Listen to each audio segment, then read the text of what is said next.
আচ্ছা, ধরুন আপনার এমন একটা কিছু হয়েছে যেটার কারণে আপনাকে ডাক্তারের কাছে যেতে হলো।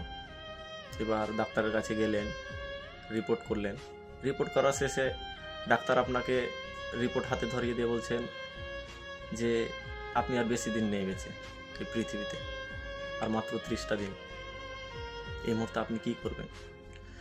কেউ জানে না, আপনার বন্ধু বান্ধব, বাবা মা, ফ্যামিলি, কেউ না। এবার আপনি কি করবেন? রিপোর্টটা হাতে নিয়ে বাড়ি গেলেন। বাড়ি ফেরার সাথে সাথেই সেই বাবার বকা ঝকা, অকাজের ছেলে, কোনো কাজের না, সেগুলো শুনলেন। শোনার পরে কি আবার মুখামুখি তর্ক করবেন, নাকি চুপ হয়ে শেষবারের মতো তার কথাগুলো মন ভরে শুনবেন? তারপর হয়তো এদিক থেকে মা ডেকে বলবে যে নে বাবা কিছু খেয়ে নে। সে ডাল ভাতই হোক না কেন, সেটাও আপনি তৃপ্তি ভরে খাবেন, এবং খাবার সাথে সাথে এটাও মনে মনে ভাববেন এই বুঝি আমার শেষ খাবার। এরপর আপনি বাড়ি থেকে বের হলেন।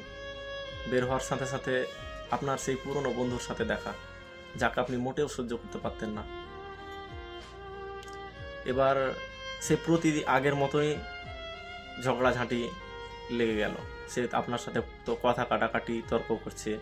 এবার আপনি নিশ্চয়ই ওর সাথে তর্কে জড়াবেন না। এবার শেষবারের মতো তাকে জড়িয়ে ধরে বলবে ভালো থাকিস দোস্ত। আচ্ছা, আমরা মৃত্যুর কথা কেউ ভাবতেই চাই না।